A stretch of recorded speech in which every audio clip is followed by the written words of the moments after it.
Kita balik lagi di Generasi Mecin.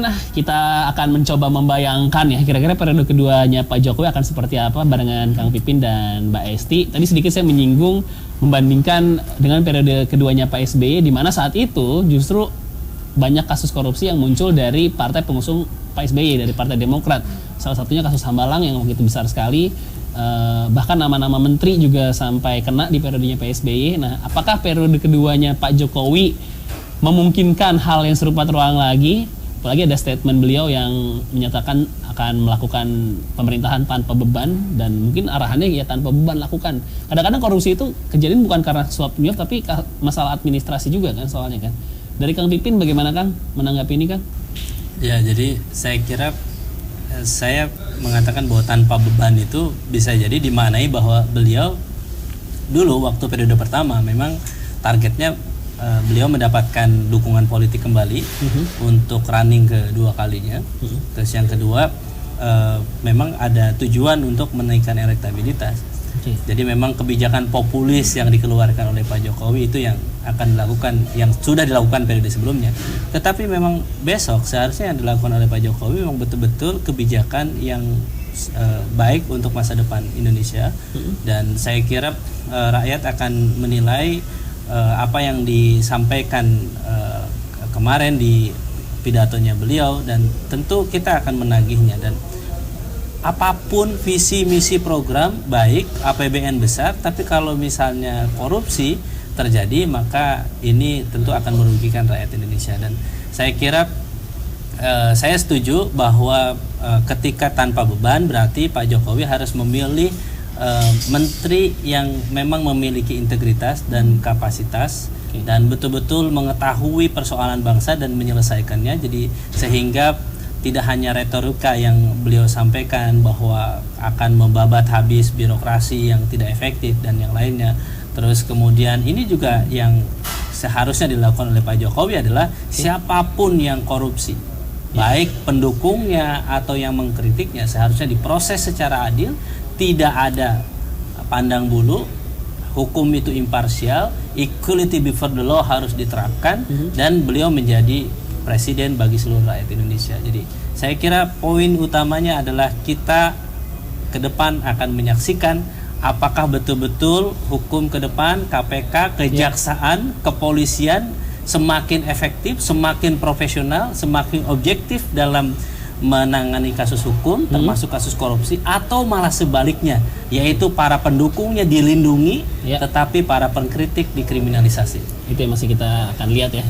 Nah, dari Messi sendiri gimana Mbak? Mungkin sedikit dari saya ya, saya malah melihat semua ini itu menjadi permulaan yang positif begitu. Dengan adanya kejadian rekonsiliasi dan juga sekarang kita sudah mendengarkan paparan Pak Jokowi, let's give him a chance gitu kan. Karena pemerintahan ini juga belum dimulai, maka pada dasarnya sebuah visi ini bentuk daripada plan ke depan. Nah, apakah semuanya bisa terrealisasikan dengan baik itu tergantung daripada faktanya nanti bagaimana. Nah, maka peran oposisi ini penting juga menurut saya, karena dari situ ada constructive criticism, di mana jika memang tidak sejalan dengan visi misi yang sudah dipaparkan, maka ada nih masukan. Dan ini memberikan waktu bagi pemerintah untuk mungkin membenarkan diri, quote on quote gitu kan. Jadi menurut saya untuk kali ini mari kita senang dengan adanya rekonsiliasi dulu gitu, karena ini sebuah simbol di dalam sejarah Indonesia yang menurut saya sangat penting, dan harus kita akui bahwa rekonsiliasi ini sesuatu yang tidak gampang untuk dilakukan dari kedua pihak gitu kan. Nah, maka mudah-mudahan dengan nanti Pak Jokowi sudah menjabat officially sebagai presiden tahun 2019, continuing his tenure gitu kan, kita bisa melihat realisasinya bagaimana nih gitu. Jadi itu pekerjaan kita semua sih sebetulnya untuk melihat dan memonitor pekerjaan beliau.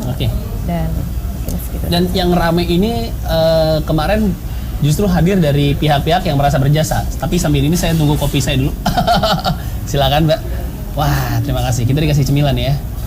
Oke, ada kacang, ada chips, dan lain-lain. Wah, ini sih enak juga nih sambil minum kopi sambil makan kacang. Masih. Jadi double nih, Kopi, kacang, chips, jus sambil ngobrolin politik.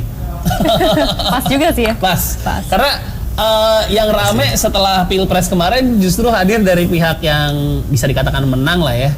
Ya, jadi main hitung-hitungan jasa kayak kami lebih berjasa. Oh tidak, kami lebih berjasa, makanya kami minta nama 10 menteri. Di internal Golkar sendiri tidak ada obrolan kayak ya pokoknya kita harus minimal 5 nama masuk ke kabinet. Kalau kita berbicara mengenai apa yang sudah dibicarakan di dalam partai, ya tentunya pasti adalah diskusi-diskusi seperti itu gitu kan. Namun sebetulnya kita itu kita kembalikan lagi kepada presiden, karena yang mempunyai kebijakan itu adalah presiden sendiri gitu, dan kita akan menghargai itu. Dan yang sedang ramai juga di media munculnya nama-nama calon menteri yang umurnya sangat muda sekali ya, kalau calon menteri. Millennials Iya, gimana? gitu ya. Kang Pipin, apa memang sudah waktunya kita mempercayakan terhadap yang umurnya ini dari hitungan umur ya, bukan dari segi dewasa dan pengalaman, mungkin dari segi umur di 30-an sudah cocok jadi menteri? Saya kira umur bisa berapa saja, tapi yang paling penting memang dia punya kompetensi dan punya integritas, itu yang paling penting. Dan saya kira umur 25, umur 30, umur berapapun, ya saya kira harus memberikan jaminan bahwa birokrasi akan berjalan efektif untuk melayani rakyat. Dan yang paling penting bagi kita adalah bagaimana kabinet kerja ke depan betul-betul dipilih orang-orang yang tepat dan bisa menyelesaikan persoalan di kementerian masing-masing. Dan yang kedua, ini yang tak kalah pentingnya, kita harus memilih pemimpin lembaga yang tidak ada konflik of interest di situ. Oke. Terutama di bidang penegakan hukum misalnya. Kejaksaan, catatan kami seharusnya tidak dipimpin oleh orang partai. Ya. Karena ini sangat syarat dengan konflik kepentingan di situ. Jadi saya berharap ke depan pilih Jaksa Agung atau Kementerian Hukum dan HAM yang memang mengurus bagian hukum, HAM dan penegakan hukum yang bisa objektif, proporsional, tidak membawa kepentingan partai politik di situ, tetapi betul-betul membawa kepentingan negara, bangsa, sehingga bisa menegakkan keadilan hukum seadil-adilnya. Jadi kalau misalnya semua ditarik ke politik, maka saya kira akan distrust publik akan semakin meningkat dan legitimasi terhadap pemerintahan semakin menurun, dan yang akan terjadi adalah chaos. Jadi saya kira kalau kita ingin negara ini berjalan dengan baik, prestasi Pak Jokowi baik ke depan, maka saya kira harus mendengarkan dari berbagai sisi. Makanya oposisi ke depan sangat dipentingkan. Saya harus mengatakan meskipun dalam konstitusi katanya tidak ada kata oposisi, benar, tetapi kita harus ingat bahwa dalam aturan peraturan perundang-undangan kita, bahwa dan bagaimana pengalaman kita di era Orde Baru ketika tidak ada oposisi yang kredibel, yang berwibawa, tidak ada oposisi yang betul-betul konstruktif, maka ini bahaya. Dan saya kira peran media ke depan sangat penting.